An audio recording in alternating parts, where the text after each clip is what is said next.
Congratulations for your visa. We are super happy. Thank you so much, Anna. Thanks for your support. So, Amma, Rani, so meeku Shailaja fly abroad etla telusu? How come you know about us? నాకు మా friend suggest చేశారన్న, అది Triveni. Okay, so మీరు ముగ్గురు job లో ఫ్రెండ్సా లేకపోతే college ఫ్రెండ్సా? అంటే జాబ్ లో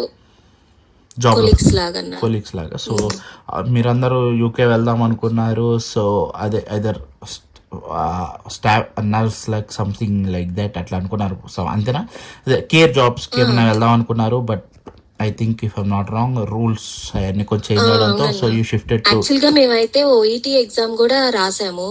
ఓకే, కానీ అటు వేకెన్సీస్ లేవు. స్టడీ పర్పస్ గా వెళ్తే కొంచెం ఇలీగల్ గా దొరుకుతుంది అక్కడ కంట్రీలో. స్టేటస్ కొంచెం లీగల్ గా దొరుకుతుంది. So super. సో గ్రాడ్యుయేషన్ ఎప్పుడైంది రాని నీకు? ఇయర్ ఆఫ్ గ్రాడ్యుయేషన్ నాకు 21 అన్న. ఏం చదివా? 2021. ఏం చదివా? బిఎస్సి నర్సింగ్ కంప్లీట్ చేశాను. సూపర్. ఇప్పుడు ఏ యూనివర్సిటీకి వెళ్తున్నావు రాని? టీసైడ్ యూనివర్సిటీలో masters of public health applied course కి వెళ్తున్నా. So 2 years programme. Okay. So actually interview చాలా టఫ్ అని నడుస్తుంది టీ సైడ్కి. నీకు ఎన్ని టైమ్స్ పట్టింది? సో టీమ్ సైడ్ నుంచి సపోర్ట్ ఏమైనా దొరికిందా? నాకు నవ్య మేడం చాలా హెల్ప్ చేశారు. మేడం అయితే చాలా క్లాసెస్ తీసుకున్నారు, మోక్ టెస్ట్లు. ఆ మోక్ టెస్ట్ల ద్వారా నేను చాలా గెయిన్ చేసుకున్నాను నాలెడ్జ్.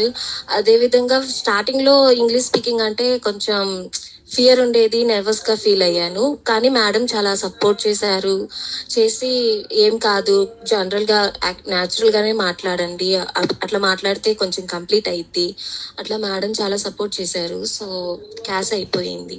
ఎన్ని అటెంప్ట్స్ తీసుకున్నావమ్మా? ఐడియా ఉందా? అంటే ఎన్నిసార్లు రిసిట్? 2 times పడిందా? 1 time ఏనా? నాకు 2 times పడింది, కానీ 1 time కే యాక్సెప్ట్ చేశారు మాట్లాడి. The first okay, super. So రాని, వన్స్ క్యాష్ వచ్చింది, మీరు క్రెడిల్లా నుంచి వెళ్తున్నారు if I'm not wrong. Loan side support so team ఏమైనా ఇచ్చారా? లైక్ కాంటాక్ట్స్ ఏమైనా ఇచ్చారా మీరు? మేము అంటే మా సైడ్ నుంచి లోన్ వాళ్ళ కాంటాక్ట్ మా దగ్గర నుంచి అనుకుంటు కదా ఇఫ్ ఐఎమ్ నాట్ రాంగ్. ఇచ్చారన్న, మీరు 2 members కాంటాక్ట్ ఇచ్చారు, హేమంత్ సార్దను కళ్యాణ్ సార్ది. కానీ ఏంటంటే మా ఫాదర్ కి హెచ్డిఎఫ్సిలో ఫ్రెండ్ ఉండడం వల్ల నేను ఫాదర్ ద్వారా తీసేసుకున్నాను. Okay, super. So once cash కూడా వచ్చింది. క్యాష్ తర్వాత చెన్నైకి వెళ్ళారు, 14th August వెళ్ళారు స్టాండర్డ్కి. సో అక్కడ క్వశ్చన్స్ ఏమైనా పడినాయా నీకు? అంటే ఏమైనా క్వశ్చన్స్ అడిగారా? క్వశ్చన్స్ ఏం లేవన్నా, అంతా చాలా సాఫ్ట్ గా స్మూత్ గా అయిపోయింది. డాక్యుమెంట్ వెరిఫికేషన్ కూడా చాలా క్లియర్ గా అయింది. సో నువ్వు ఎక్స్పెక్ట్ చేసావు అట్లా అవుతుందని? ఏమన్నా క్వశ్చన్స్ ఉంటాయని ఎక్స్పెక్ట్ చేసావా? అసలు నేను ఎక్స్పెక్ట్ చేయలేదు. టీవీ సర్టిఫికేట్ గురించి చాలా టెన్షన్ పడ్డాను. Okay, right. మర్చిపోయినావు కదా. So it's okay. సో అక్కడికి వెళ్ళావు స్టాండర్డ్కి, 14th వెళ్ళావు. 18th 19th 20 వచ్చింది వీసా? 20 6 days? 20 కాదు, 19th కే వచ్చేసింది. 19th వచ్చేసింది. దాంట్లో 3 days హాలిడేస్, అంటే 4 working days లో వచ్చేసింది. So hearty congratulations Rani, we're super happy. All the very best for your UK journey.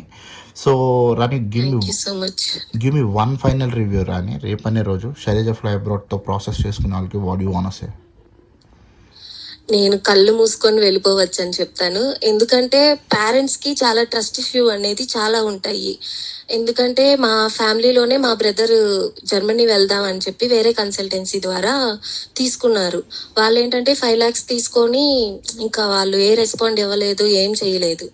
అందుకని మా పేరెంట్స్ ఏంటంటే కొంచెం కాదు చాలానే భయపడ్డారు. అసలు నాతో మాట్లాడలేదు కదా ఎవరు? మీతో మాట్లాడిచ్చానన్న ఒకసారి. మాట్లాడిన తర్వాత మా ఫాదర్ ఓకే వెళ్ళిపోవచ్చు, ఇంకా ఏం డౌట్లు లేవు నాకు అని చెప్పి చెప్పారు. అచ్చా, వీసా టైం కూడా మీ ఫాదరే కదా మాట్లాడింది? ఒకసారి డీటెయిల్స్ చెప్పాను. So what they response? Visa చెప్పు. వచ్చిన తర్వాత వాళ్ళు చాలా హ్యాపీగా ఫీల్ అయ్యారు.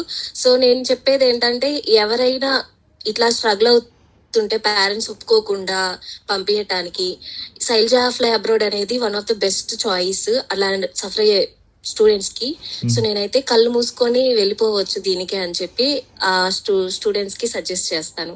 Thank you so much Rani.